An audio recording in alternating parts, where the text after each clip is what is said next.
नमस्कार, आप देख रहे हैं इंडिया टीवी का डिजिटल प्लेटफॉर्म। मैं हूं पिनास यागी अपने शो पिनास का पंच के साथ। और आज एक सवाल जो सबके जहन में गूंज रहा है पश्चिम बंगाल के चुनाव को लेकर, उसका जवाब तलाशने की कोशिश करेंगे, क्योंकि बीजेपी लगातार ये नैरेटिव बनाने की कोशिश कर रही है। उसके तमाम नेता कह रहे हैं कि दीदी पश्चिम बंगाल तो छोड़िए, भवानीपुर भी हार रही हैं। जी हाँ, वो भवानीपुर जहां दीदी का घर है, दीदी का गढ़ माना जाता है। दीदी वहां से जीत की हैट्रिक लगा चुकी हैं, बम्पर मार्जिन से जीतती हैं। अब बीजेपी कह रही है कि नहीं, हमने उसी सुवेंदु को मैदान में उतारा है जो नंदीग्राम में दीदी को पटखनी दे चुके हैं। और वहां से जिस तरह से दीदी ने हार शिकस्त पाई थी, अब सुवेंदु भवानीपुर में दीदी को घेरने की तैयारी के साथ उतारे गए हैं और इस मिशन में वो कामयाब होते हुए नजर आ रहे हैं। बीजेपी के नेता कह रहे हैं कि दीदी की हालत तो इतनी पतली हो गई है कि भवानीपुर में दीदी के पास अपने एजेंट्स तक नहीं बचे हैं। दीदी को इसीलिए खुद जाकर स्ट्रांग रूम के बाहर 4-4 घंटे तक पहरा देना पड़ रहा है। आधी रात में बारिश के बीच में जागना पड़ रहा है। बीजेपी के नेता तमाम तरह के दावे कर रहे हैं। अब भाई ये उनका नैरेटिव बनाने की कोशिश है, एक माइंड गेम है, या फिर कॉन्फिडेंट है, या फिर इसे ओवर कॉन्फिडेंस की श्रेणी में रखा जाए। अब सवाल सबके जहन में, क्योंकि जब आप इस तरह का नैरेटिव बनाते हैं, जब तमाम एग्जिट पोल्स आपकी खिलाफत करते हुए नजर आते हैं, तो एक सवाल सबके जहन में आता है कि भाई क्या वाकई में पश्चिम बंगाल का किला तो ढहेगा ही ढहेगा, ममता दीदी की साख इतनी भी नहीं बचेगी। इतनी नाराजगी, इतनी एंटी इनकम्बेंसी हो गई है कि जिस भवानीपुर कॉन्स्टिट्यूंसी में वो खुद रहती हैं अपने मकान में कई दशकों से, वो इलाका, वो मोहल्ला, उस मोहल्ले के लोग, वो पूरी की पूरी कॉन्स्टिट्यूंसी उनको हरा देगी। क्या दीदी के सम्मान की इतनी भी रक्षा नहीं होगी? क्या एंटी इनकम्बेंसी, उनसे नाराजगी इस कदर हावी हो जाएगी वहां की जनता के मन में भी कि वो भवानीपुर भी हार जाएंगी? तो इस सवाल का जवाब तलाशने की हम कोशिश करेंगे फैक्ट्स एंड फिगर्स से, क्योंकि भाई नेता जो हैं वो अपने अपने दावे कर रहे हैं। कुछ नेता कह रहे हैं कि भाई बीजेपी थम्पिंग मेजोरिटी के साथ आ रही है। बीजेपी के नेता कह रहे हैं 180, 190, और जाहिर सी बात है उनका कहने का मतलब भी बनता है, क्योंकि उनके एग्जिट पोल्स उनके हक में जा रहे हैं। तमाम एग्जिट पोल्स का आप मीन मीडियन निकाल लीजिए, तब भी जाकर सीधे सीधे समझ में आता है कि सत्ता की चाबी जो है वो बीजेपी के खाते में जाती हुई दिख रही है। अगर एग्जिट पोल एग्जैक्ट पोल्स में कन्वर्ट होते हैं, कम से कम ट्रेंड तो ये दिख रहा है कि एडवांटेज बीजेपी है। हालांकि एग्जिट पोल में तबले जरूरी नहीं है, लेकिन अभी फिलहाल जो स्थितियां हो रही हैं उससे ऐसा क्यों प्रतीत होने लगा है कि ममता दीदी थोड़ी नर्वस हैं, या ममता दीदी का जो कुछ बॉडी लैंग्वेज है उसको क्यों रीड करा जा रहा है अलग अलग ढंग से कि वो पश्चिम बंगाल ही नहीं भवानीपुर भी हार सकती हैं। तो इसको हम बॉडी लैंग्वेज से भी एनालिसिस करेंगे और साथ ही साथ जो डेटा है भवानीपुर का उससे भी एनालिसिस करेंगे। सबसे पहले बता दें, स्ट्रांग रूम से छेड़छाड़ के आरोप लगे हैं, तो एक छोटा सा ब्रीफ में इस चर्चा को आगे बढ़ाऊं। सबसे पहले एक छोटा सा ब्रीफ जो है स्ट्रांग रूम के ऊपर बता देती हूँ कि भाई इलेक्शन कमीशन इंश्योर करता है कि निष्पक्ष चुनाव कराए। तो स्ट्रांग रूम में एक सुरक्षित कमरा होता है जहां वोटिंग के बाद ईवीएम को रखा जाता है, वीवीपैट की मशीनें रखी जाती हैं, पोस्टल बैलेट रखे जाते हैं, और इसकी सुरक्षा जो है ना, 1-2 नहीं बल्कि 3 लेयर की होती है। वहाँ पर जो सीएपीएफ के जवान होते हैं वो 24 घंटे गश्ती देते हैं, और गश्ती भी ऐसी नहीं कि एक जवान बैठा है और उसके बाद वो आराम से बैठा हुआ है तो लथार्जिक हो गया। नहीं, 2-2 घंटे बाद उसकी ड्यूटी बदली जाएगी, सीसीटीवी कैमरे से उस पर नजर रखी जाएगी। तो यहाँ पर छेड़छाड़ होना काफ़ी मुश्किल का काम होता है। हाँ, जब पोस्टल बैलेट जब उनको छांट रहे होते हैं तो उसका टाइम बताया जाता है, क्योंकि सभी पोस्टल बैलेट एक ही जगह आते हैं हर कॉन्स्टिट्यूंसी के, तो उनको फिर डिवाइड किया जा रहा है, डिवीजन किया जा रहा होता है। तो उस वक्त आपके पोलिंग एजेंट्स को बुलाया जाता है। ये भी एक प्रक्रिया होती है जिसके बारे में सबको इन्फॉर्म किया जाता है। तो अपने अपने तर्क हैं, अपने अपने आरोप हैं। हालांकि तमाम लोग इसको इस तरह से भी पढ़कर देख रहे हैं। जो बीजेपी समर्थक हैं, फिर से मैं क्लियर कर रही हूँ, जो बीजेपी समर्थक हैं वो ये कह रहे हैं कि भाई दीदी जो है इस वक्त थोड़ा लो ऑन कॉन्फिडेंस है, नर्वस है, और इसीलिए वो इस तरह के आरोप लगा रहे हैं। जबकि वो जानती हैं कि अगर एक बार वोटिंग हो गई, ईवीएम चली गई, तो स्ट्रांग रूम में कैसे और किस कदर सुरक्षित माहौल होता है। तो चलिए, स्ट्रांग रूम के बारे में बात हो गई क्योंकि कंट्रोवर्सी हो गई थी। अब जरा वो बयान सुनवाती हूँ, आपको दिखाती हूँ, जिनसे ये लगता है कि दीदी कहीं ना कहीं टेंशन में तो है, कहीं ना कहीं दीदी के मन में उधेड़-बुन तो चल रही है। अब इसे भाई ये समझ लीजिए कि इतना नेक टू नेक फाइट है, एक सत्तारूढ़ पार्टी है, उसके पास इतने सारे मुख्यमंत्री, स्टार प्रचारक हैं, प्रशासनिक अमला, सब कुछ उसके पास ताकत मौजूद है चुनाव लड़ने की। तो एक पार्टी वहाँ पर खड़ी हुई है, प्लस उसके पास सीपीएम है, कांग्रेस है, मुस्लिम वोट बैंक काटने के लिए एआईएम, हुमायूं कबीर, तमाम लोग उतर आए हैं। तो दीदी एक तरह से एक चक्रव्यूह में फंस गई हैं और वो अकेली हैं, और ऐसे में उनका पैनिक होना, उनका एजिटेटेड होना, एक लंबी लड़ाई के बाद इस तरह से बौखलाहट होना स्वाभाविक है। लेकिन ये पोलिंग कैंपेन तक समझ में आ रही थी कि भाई जब आप कैंपेन कर रहे थे, जब तक मतदान हो रहा था, अब जब मतदान हो गया उसके बाद में ये बौखलाहट, ये ईवीएम छेड़छाड़ हो जाएगी, ऐसा हो जाएगा, ये सब क्यों कर रही हैं? तो इसे पढ़ने वाले अपने अपने तरीके से इंटरप्रेट कर रहे हैं। मैं आपके सामने रख देती हूँ। कुछ लोग इसे कह रहे हैं कि उनकी नर्वसनेस है, कुछ लोग इसे बौखलाहट करार दे रहे हैं, एग्जिट पोल से हुई जिसे कहते हैं हताशा की बात कर रहे हैं लोग बाग। हालांकि दीदी फाइटर हैं, ये पूरी दुनिया जानती है, देश ही नहीं दुनिया जानती है कि दीदी एक फाइटर है, सड़क से लेकर सदन तक उठकर आई हैं, आम आदमी के बीच से उठ खड़ी हुई नेता है, वो कोई ऐसे पैराशूट से ड्रॉप आउट नेता नहीं है।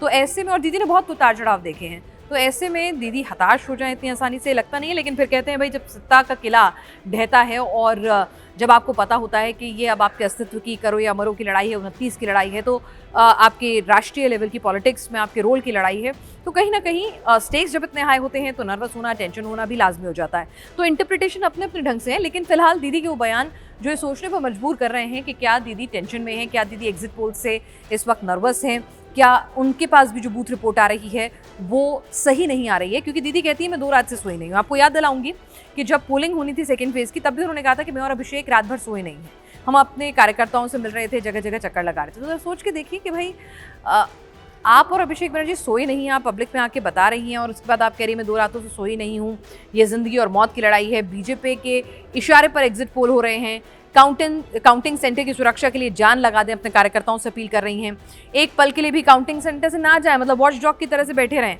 ईवीएम बदलने की कोशिश हो सकती है, कंप्यूटर में गलत डेटा अपलोड हो सकता है। आमतौर पे मैं नहीं कह रही हूँ कि दीदी ठीक है आप सावधानी बरत रहे हैं तो दिक्कत नहीं है, सावधानी हटी दुर्घटना घटी, लेकिन ज़रा याद करके देखिए ईवीएम पर कब सवाल उठाए जाते हैं। जैसे ही चुनाव के नतीजे आपके पक्ष में ना आए, हम तो बैलेट से चुनाव कराना चाहते हैं, ईवीएम हमारे हक में नहीं है। भाई बीजेपी तो केंद्र की सत्ता में तब भी थी जब 2021 में आप बम्पर मेजॉरिटी से जीत कर आई थी, 200 वोट थे, तब भी उसके पास प्रशासनिक अमला था, केंद्रीय सुरक्षा बल उसी के अधीन आते थे, चुनाव आयोग के अधिकारी भी वही थे। अगर आप वो आरोप लगा रही हैं और वो आप मान के चल रही हैं सही है, तो सब कुछ सर्कमस्टांसेस तो पहले जैसे थे ना। आपकी बार ऐसा क्या बदल गया है कि आप इस तरह की तमाम बातें करती हुई नजर आ रही हैं। तो लोग बात कह रहे हैं कि दीदी को भी एहसास हो गया है कि ये जो एग्जिट पोल हैं ये कमोबेश सही भी हो सकते हैं, तो इसीलिए उनके जो पोलिंग एजेंट्स हैं, बूथ एजेंट्स हैं, उनके कार्यकर्ताओं ने जो फीडबैक उनको दिया है तो वो खुद भी असेस कर चुकी हैं। स्थिति यही है, भले ही वो बीच बीच में आके अपनी जीत के दावे कर रही हों। तो ये जो सारे बयान हैं ना, वो कहीं ना कहीं दीदी के कॉन्फिडेंस को थोड़ा शेक होता हुआ बता रहे हैं। मैं फिर से कहूँगी, ये एक इंटेंस कैंपेन की वजह से एक्स्ट्रा कॉशियस अप्रोच भी हो सकती है। जब आपके साथ इतनी बड़ी पार्टी हो, पूरे लाव लश्कर के साथ हो, और आपने एक बहुत ही एग्रेसिव कैंपेन आपने अपने भतीजे के साथ मिलकर 2 लोगों ने इस तरह से लड़ा हो, तो उसका एक फटीग, उसकी एक फ्रस्ट्रेशन वो भी हो सकती है। लेकिन फिलहाल ज़्यादातर लोग, क्योंकि दीदी कोई ऐसा नहीं है कि कल की नेता हैं, सब उतार चढ़ाव, प्रेशर, और जिस तरह से उन्होंने लेफ्ट को उखाड़ा तो एक तरह से सिस्टम को ही तो उखाड़ा था। तो दीदी ये सब भली बातें जानती हैं और खुद क्या कर रही थी वो भी भली बातें जानती हैं। तो इसीलिए दीदी प्रेशराइज होकर इस तरह की बात कर रही हूँ, ये थोड़ा मुश्किल लगता है। फटीग में इस तरह की बात कर रही हूँ, लेकिन हाँ, कोई रिपोर्ट तो है जो दीदी को परेशान कर रही है। अब काउंटिंग से पहले ममता बनर्जी नर्वस क्यों है उसके संकेत भी दिखाते हैं। संकेत नंबर 1, 2 रात से सोई नहीं, खुद बयान देती हैं। संकेत नंबर 2, स्ट्रांग रूम में 4 घंटे तक खुद जाके बैठी रहती है।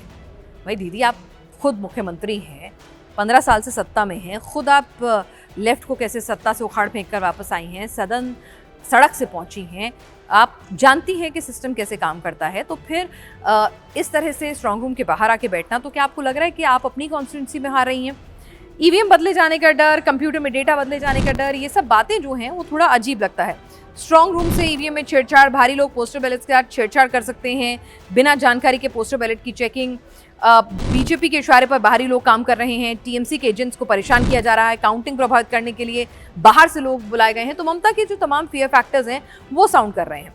तो ये तो एक तरह से बॉडी लैंग्वेज एनालिसिस हो गया ये ममता बनर्जी का, कि भाई उनके बयानों का एनालिसिस हो गया कि ऐसा तो कभी बिहेव करती नहीं थी। और एक और दिलचस्प खबर में पढ़ रही थी एक अखबार में कि दीदी कभी भी ना अपने जब पोलिंग करने जाती थी भवानीपुर में, चाहे वो नंदीग्राम से भी चुनाव क्यों ना लड़ रही हो, तब वो शाम को निकलती थी 4 बजे के बाद, और ऐसे एक बूथ में जाके घूमना नहीं रहा था। बहुत कॉन्फिडेंट लेडी थी, बिल्कुल उन्हें पता होता था क्या है।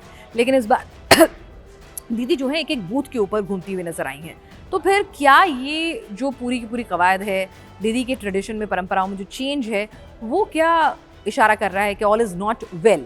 अब मैं भवानीपुर में दीदी या दादा इस सवाल पर आती हूँ, जो सवाल सबके जहन में चल रहा है, क्योंकि बीजेपी, शुवेंदु अधिकारी बहुत स्ट्रांग नैरेटिव बना रहे हैं कि भाई दीदी हार रही हैं, भवानीपुर भी हार रही हैं, पश्चिम बंगाल भी जाएगा। पिछली बार तो ये हुआ था कि दीदी नंदीग्राम हारी थी लेकिन पश्चिम बंगाल बचा ले गई थी, लेकिन इस बार भवानीपुर भी जाएगा और पश्चिम बंगाल भी जाएगा और बीजेपी सत्ता में आएगी। बीजेपी के नेता बड़े एग्रेसिव दावे कर रहे हैं, बयान आ रहे हैं, फिर वो चाहे राहुल सिन्हा का हो, सुकांतु मजुमदार का हो, सब कह रहे हैं, शुवेंदु अधिकारी के बयान हो, सब यही तरह की बातें कर रहे हैं। लेकिन अब जरा फैक्ट्स एंड फिगर्स की बात कर लेते हैं। मुस्लिम आबादी 24% है, हिंदू आबादी 76% है। पिछले चुनावों की बात करें ओवरऑल, ये भवानीपुर की बात है फिगर्स, लेकिन ओवरऑल हिंदू वोट का 50% दीदी के खाते में गया था, माफ कीजिएगा बीजेपी के खाते में गया था, और लगभग 34 से 36% दीदी के खाते में गया था। मुस्लिम वोट पूरा का पूरा एकमुश्त दीदी के खाते में जाता है। तो भाई अगर 76% में से भी दीदी को वोट मिलेगा तो एक अच्छा खासा वोट मिल जाएगा। मुस्लिम वोट प्रतिशत उनके पास एकमुश्त आने वाला है। अब भवानीपुर की वोटिंग ट्रेंड देख लीजिए। 2000 जो दीदी को आंकड़े जो हैं वो किस तरह से थोड़े से परेशान कर सकते हैं।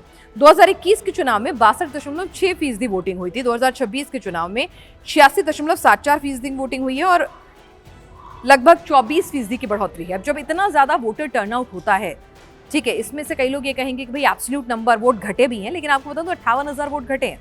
तो 58,000 वोट अगर घट भी लें, वो फैक्टर इन भी कर लें, तो 24% की बढ़ोतरी सिर्फ ये इशारा नहीं कर रही है कि SIR की वजह से एब्सोल्यूट नंबर जो है वो चेंज हुआ है और इसीलिए हुआ है। नहीं, ये हाई वोटर टर्नआउट है। हाई वोटर टर्नआउट क्या होता है कि नहीं, मेरी नेता यही रहेगी, एक तो ये हो सकता है। लेकिन उसके चांसेस जो एक्सपर्ट्स हैं वो कम मानते हैं। वो कहते हैं जब परिवर्तन की बात होती है ना, हालांकि हमने ऑफ लेट प्रो इनकम्बेंसी भी बहुत ज़्यादा सुना है, तो वो एक फैक्टर हो सकता है कि दोनों तरफ कहीं भी स्विंग हो सकता है। लेकिन हाँ, आमतौर पर परंपरागत तौर पर हाई वोटर टर्नआउट जो है वो सत्तारूढ़ के पक्ष में जाए, ये थोड़ा कम लगता है।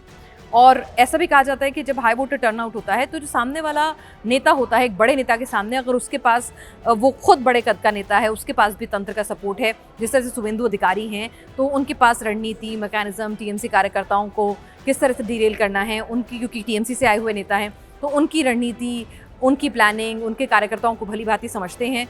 तो एक ऐसे कद का नेता जब आ जाता है ना, तो वो अपना वोट बैंक, जो लोग उदासीन होते हैं कि वोट डालने जा ही नहीं रहे हैं, पता है ममता दीदी जीत ही रही हैं, ये वन साइडेड कंपटीशन है, तो जब इस तरह की टफ फाइट होती है तो वो अपने वोटर को घर से खींच के निकाल के लाता है और वोटर टर्नआउट बढ़ता है। और जब वन साइडेड इलेक्शन नहीं होता है तो फिर इसीलिए भी टर्नआउट बढ़ सकता है, एक मत ये भी निकल कर आता है। अब आप बात करें जो आंकड़े ममता दीदी को वाकई में डरा सकते हैं, भवानीपुर उनके हाथ से जा सकता है। 2021 के भवानीपुर उपचुनाव में ममता सभी 8 के 8 वार्ड में जीती थी। एक विधानसभा के अंदर 8 वार्ड्स हैं। लेकिन जब 2024 के लोकसभा चुनाव हुए तो 5 वार्ड में बीजेपी ने बाजी मारी। तो 5 में, यानी कि 3 में सिर्फ दीदी आगे थी, 5 में 2024 के लोकसभा चुनावों के हिसाब से दीदी पिछड़ गई थी, बीजेपी आगे आ गई थी। तो सोचिए, तब तक तो भवानीपुर में शुभेंदु अधिकारी का नाम भी अनाउंस नहीं हुआ था। तो अगर ये फिगर है तो कहीं ना कहीं दीदी के लिए टेंशन की बात है। एक और फिगर जो है वो ये तो खैर जो बवाल हुआ था उसके आंकड़े हैं आपके पास। एक और फिगर जो है वो आपको बताऊं SIR की है। दीदी का जो जीत का मार्जिन था भवानीपुर में वो 58,000 था, राउंड ऑफ करके बोल रही हूँ, और जो वोट कटे हैं SIR में वो 50,000 हैं। तो जरा सोच कर देखिए, हाई वोटर टर्नआउट, SIR में 50,000 वोट कट गए, आपने 58,000 ही लीड ली थी। तो कहीं ना कहीं ये सारे परमुटेशन कॉम्बिनेशन जो हैं वो आपके फेवर में नहीं जाते। फिर हिंदू वोट जो है अगर हम बात करें तो उसमें से भी बंगाली हिंदू एक बड़ी तादाद में है, फिर उसमें जो हिंदी भाषी हिंदू हैं वो भी हैं। तो उसमें कहा जा रहा है कि बीजेपी अपनी पैठ जमाने में उनको अपनी तरफ करने में कामयाब हो गई है। अगर कोर जो है बंगाली वोटर वो दीदी से बंगाली अस्मिता, बंगाल की बेटी के नाते, माँ माटी मानुष के नाते अगर जुड़ा भी हुआ, इंटैक्ट भी है तमाम एंटी इनकम्बेंसी के बावजूद भी, तो हिंदू जो है हिंदी भाषी हिंदू, उसमें कहीं ना कहीं जो मारवाड़ी लोग हैं जो अलग दूसरे स्टेट से आके यहीं परंपरागत तौर पे बंगाल के ही हो गए हैं, उनकी कई पीढ़ियां बंगाल में ही रह रही हैं, बंगाली बोलते हैं, समझते हैं, लेकिन मूलतः बंगाली नहीं है। तो इस तरह के जो हिंदू परिवार हैं उनकी भी तादाद जो है फिगर अच्छी खासी है। तो क्या उनमें बीजेपी सेंधमार करने में कामयाब हो गई है? चलिए, मुस्लिम वोट अगर नहीं भी गया है, एंटी इनकम्बेंसी का वोट, हाई वोटर टर्नआउट, ये तमाम चीज़ें जो हैं ये इस फाइट को बहुत क्लोज बना सकती हैं और पलड़ा दीदी का भी भारी हो सकता है और शुभेंदु अधिकारी का भी हो सकता है, इसमें कोई डिनाइल नहीं। यानी कि भवानीपुर अब अभेद किला नहीं है। और जिस तरह से बीजेपी के तमाम नेता नैरेटिव बनाने की कोशिश कर रहे हैं कि भाई इतनी नर्वसनेस, इस तरह का जो पूरा का पूरा मामला है, ये फिर कहीं ना कहीं दीदी की बॉडी लैंग्वेज, दीदी की बातें, अभी से ईवीएम को दोष भर देना, भी तो नतीजे भी नहीं आए, अगर आपके हक में आ गए तो क्या कहेंगे आप? दोबारा पोल करवाइए।